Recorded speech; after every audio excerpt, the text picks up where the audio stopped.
Tata nianzishe sahi. We, unatetemesha. We, si sorry bas. Si umesikia? Sini kiti. Sini kiti.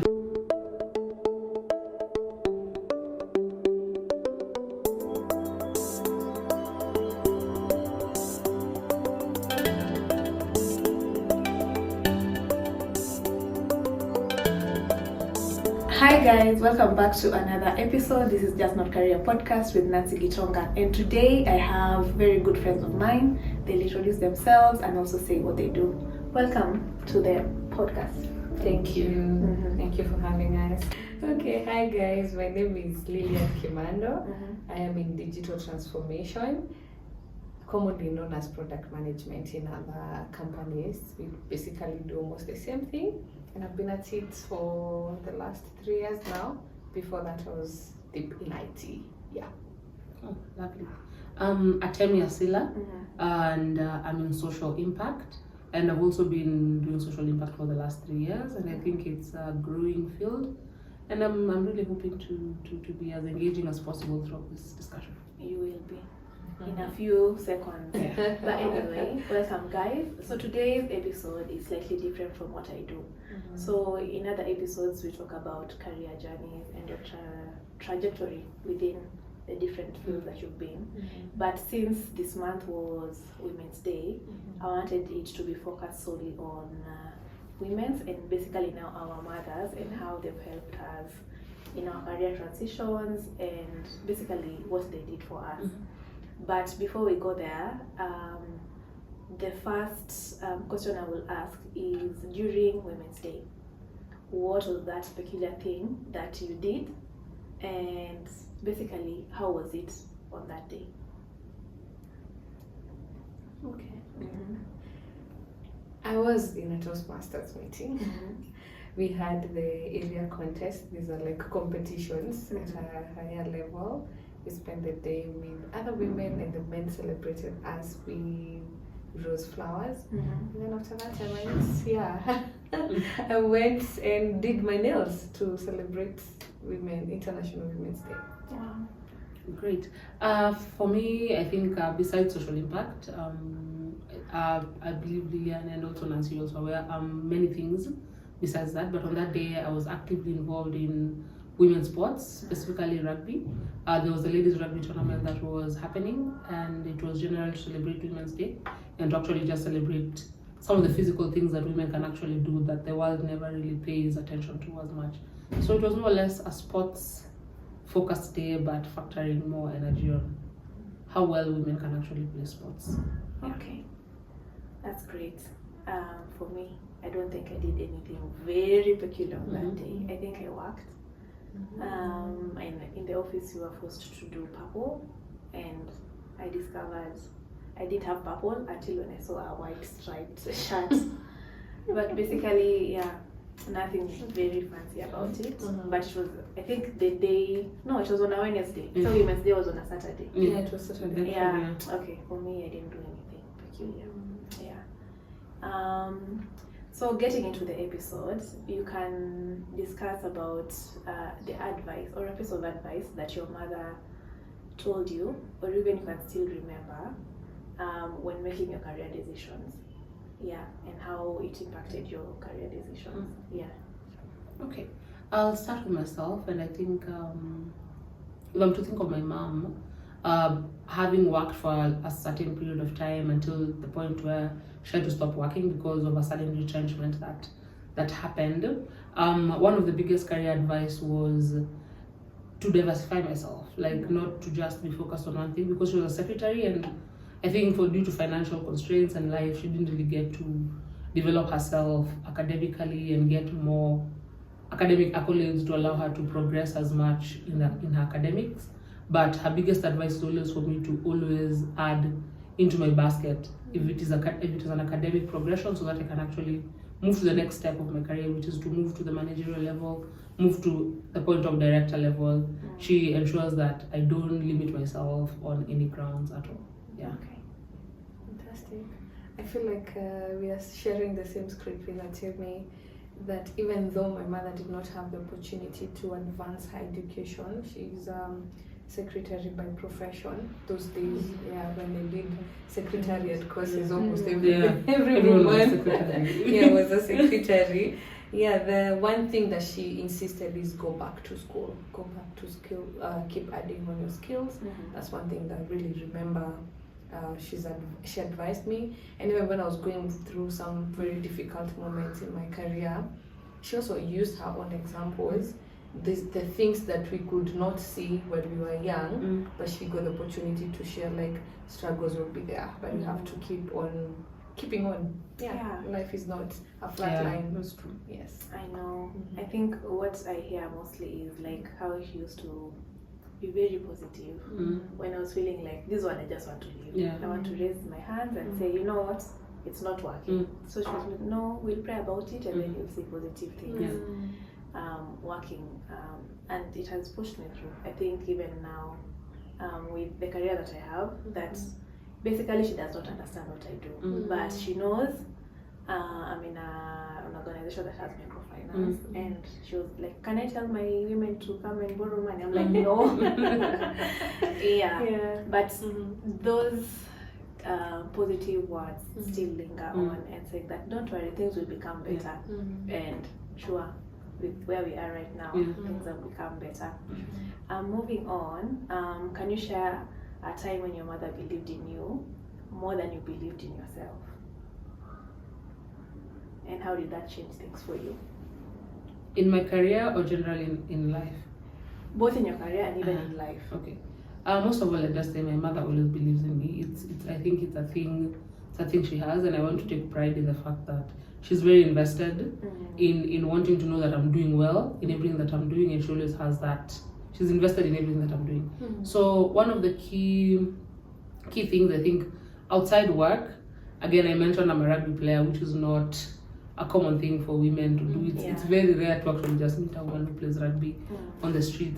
And and I think, remembering the first time I joined rugby, my dad and girls doing that was almost impossible. So for him was, it wouldn't work. But I think as I continued playing, I always remember my mom helping me. Like, then I was really overweight. So the fitness and everything was such a struggle. So I would actually get home and I'm very broken, like pieces are very tired, broken. And remembering that time I had school assignments, I had so many things happening.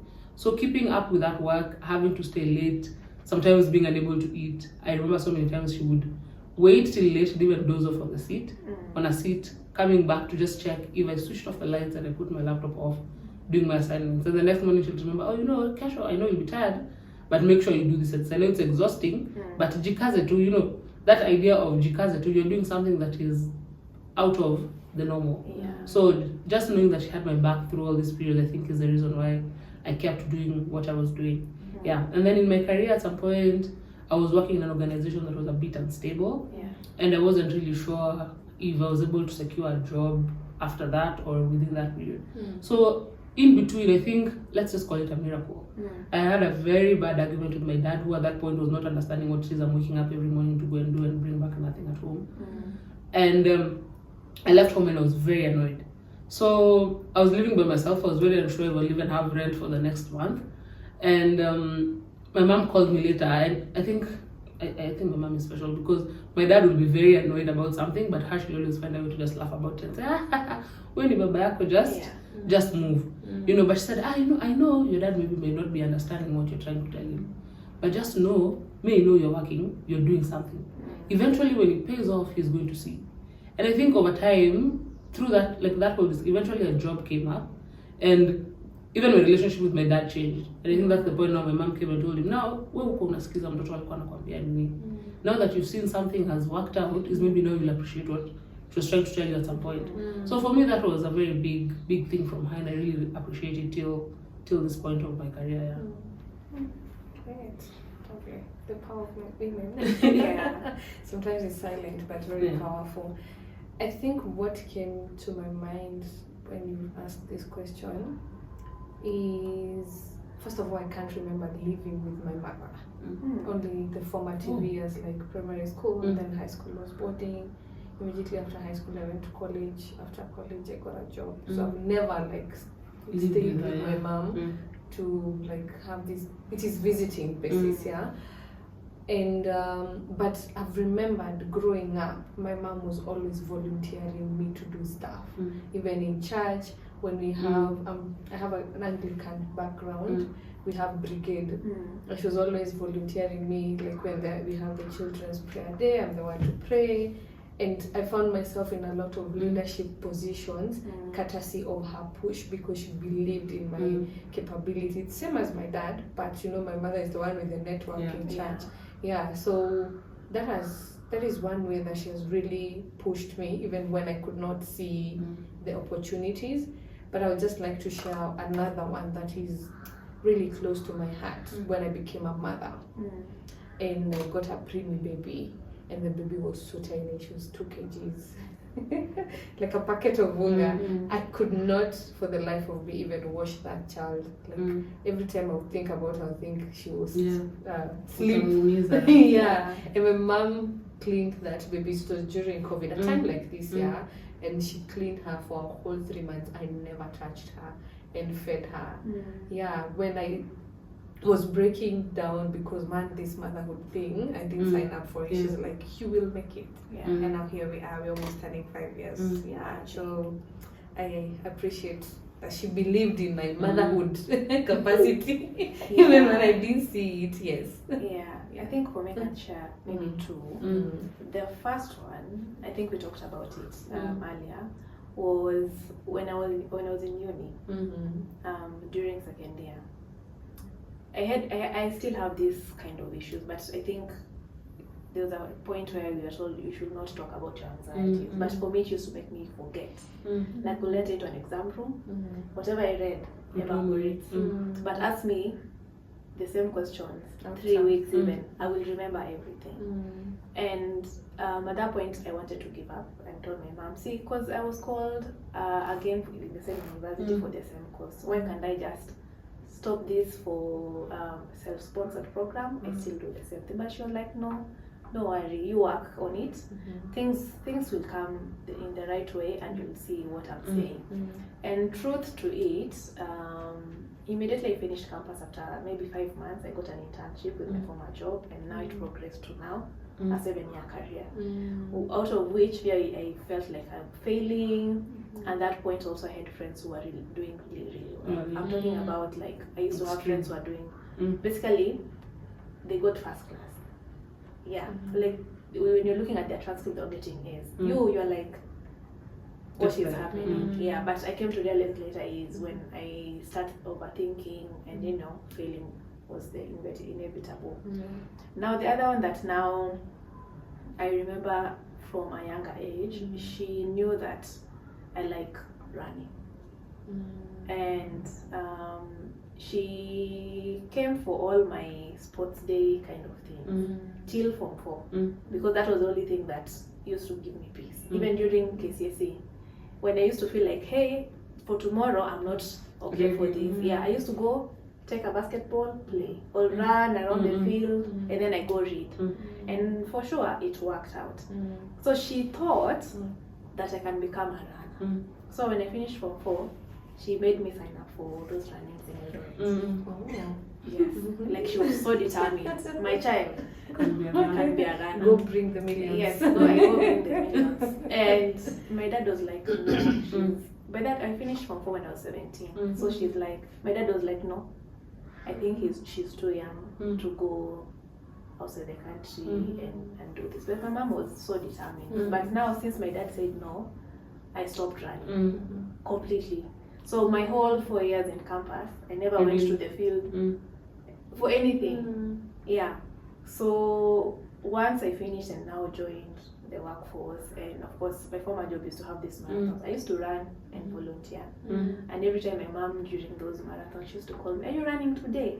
Make sure you become number 1." I'm just like, I can't do like our champions. Even if I practice, you still, there's no way even for 10K I will run less than 30 minutes. So I'm not equipped. But she believed in me. Even these days when I tell her I'm going to run, she's like, okay, you go run. But they believe in me that I did not believe in myself. Yeah, and I see it on a daily basis. We're almost at the end, and I would like to ask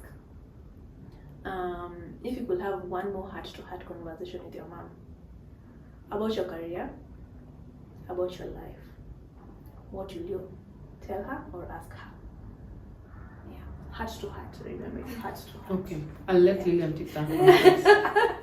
I was hoping that you'd take the question. Oh my god. Aish. Heart to heart. I wish she was able to share her career journey, because back then we had so many, almost every home had a secretary. Yeah, a lady who had gone to the secretariat in those typing. Yeah. And I would want to know whether, like, getting married, is it the reason why she did not advance? What really happened? Does she have the desire, like, to want to advance? She's old now. Like, I would just want to have a conversation around her career, because it's something we've never done. And also for her to understand my career journey, because, well, she knows I'm in IT, but clearly she doesn't know what I do. Yeah, the specifics. And I think it doesn't bother her. Yeah. You're able to take care of your family. The one person who is very interested in what I do is my grandfather. He's the one who really asks the question exactly what you do. So I'd want to know how, just her career journey, if there are things she wanted to do, she didn't do them, and does she have regrets and things like that. In life, heart to heart, women conversations, which sometimes when you talk about them, we cringe even with our own friends, especially the conversation you started talking about menopause. And it is here. Because I attempted, once I joined that circle and saw what women are going through, I just wanted to understand, are you going through the same things? But because of the way we've been raised, these are not conversations to have with your children. So I wish I could be able to just understand and know her journey. If she's actually going through some of the symptoms I've seen with women in the menopausal age. I made her join that. But she doesn't read. That's the sad part. But I think like, she has so many groups that she doesn't. Like, what are you guys discussing? Yeah. She found, I could see her facial expression. She's like, I'm not willing to discuss these things. Yeah, I wish they could listen up to discuss them. Because they're here. Yeah. But that informs me how I would want to handle these conversations with my daughter. Yes. I think first of all, I just highlight that of all the strong women I know, I think my mom is the strongest person I know. Physically, mentally, emotionally. To a point where we really joke about it, on how even when you give her gifts, she's got very emotional about it. She's like, how are you too? She's happy about it, but she's not sure. Whatever, you know what, whatever. But then I think I keep telling people my biggest fear in life is to be unable to meet the levels of the levels of strength that my mother has. And that's because I've grown up watching her hold so many people together. She's been solving so many things. It's like she's the brain power to so many things. And at this point in time, I think the one heart-to-heart conversation I'd want to have, because I know at this point in time in her life, maybe she's afraid, or because she's having some health issues, and she's probably afraid of what next. Like, she really feels that if I'm to go, not be there, what happens to this situation? What happens to this situation? Because again, actually, she holds so many things together. And I think even my dad is very dysfunctional without my mother. That's the truth. If my mother is unwell, we have to see people at home. Because he functions around how she operates. And there's so many things my mom would do, and you know very well this is her brain, but she'll only let other people take the credit. She's not the type to hog on credit. So I think my biggest heart-to-heart with her is to ask her how she has been able to do that and still remain happy, remain peaceful, not hold any grudges against people. And like when you meet unhealthy people, she just has a way to let's move on, like, let's just move. I think that's one thing I need to borrow from her, that I don't have to fight. I don't have to be mad or annoyed. Oh my god, I feel like crying when I think about it. But yeah, like that's the main thing. Yeah. So for me, I think seeing her in her maybe 63 years of life, juggling one type of job but with very many people, because she's a teacher, and she's taught people who are older than me, right? And you can see her joy, like when people call her, I'm like, oh, I'm not in Eldoret, can I come? I buy you lunch or tea, you know. At times I see on her WhatsApp messages kids who maybe she gave them half school fees for them to pay, because you know they from South Sudan and stuff, and you can see like she really wants to go out of herself, not because she knows that there's something that is coming back, because she believes in sacrifice more than I believe in sacrifice. So it's just having that heart. I don't think I still have that heart yet. Knowing that also someone like me, it's not like I was always an angel. I don't think I'm an angel at this point, but her accepting people with the flaws and trying to understand people, it's something that I can say I can borrow from her, including patience. Because that one is, I've never learned patience. But for her, when you see how she talks and try to reason, because I think I was telling someone that for me, my family, everyone has their own personality, but somehow my mom knows how to handle everyone. Yeah, it's so unbelievable, and for me, I don't have that patience. Like I feel like, you know, so that is one thing I really can't deal with this. And cutting off people. Her, she doesn't know cutting off people, and it's something that now I think it came about with our generation. Of if someone does this, just cut them off. Yeah, that's true. For her, she has that spirit of forgiveness and trying to work on people and trying to reach out until when it is done. So that is a few things that I want to learn from her. And I think with that, you are almost at the end. And you've said you are in Toastmasters, so you can welcome people to your Toastmasters, and then for you can. I can welcome women to come and play rugby. Exactly, and watch you and support. Ideally, I want more women to play rugby because physical sports help you build resilience in ways you never knew. So think about it. Tell your children, bring your children. Yes. Toastmasters for me is an investment to self, because we spend so many hours in the office doing many things for other people. If you're not in the office, you're giving back to the family. So Toastmasters is where I go to refuel myself. I get to learn, upskill, and just be with people who are like-minded. And I would like to welcome you, to invite you to any Toastmasters club. We are worldwide. You can find the Toastmasters club wherever you are. It is for public speaking, communication, and leadership skills. So if you know someone who is struggling with communication or public speaking, or they just want to connect with like-minded people or network, because you'll find so many networks in Toastmasters, you're welcome. Or you can reach out to Nancy, she will let me know. Yes. Thank you. And for you, what is your team? The team My team. I play for the Northern Suburbs ladies. They train at KCB Sports Club. They're more or less the women's team of the KCB group, not necessarily recognized by the bank. But yeah, if you feel like you can get physical, you can play rugby, please join. If you also have children who you feel they need to learn a sport discipline, they need to believe in themselves a bit more, especially girls who are having issues with body image. Rugby is a very inclusive sport. Please bring them over. Let Nancy know, send them over to me. I coach girls from the age of 7. Yes. 2 years. 2 years to go, and then they'll join me. It's been a pleasure to be here. Thank you. Thank you for having us. You're welcome. And with that, thank you for listening. Thank you for joining us. We are available in all platforms, on TikTok, IG, and Twitter. Bye. Bye. Nice.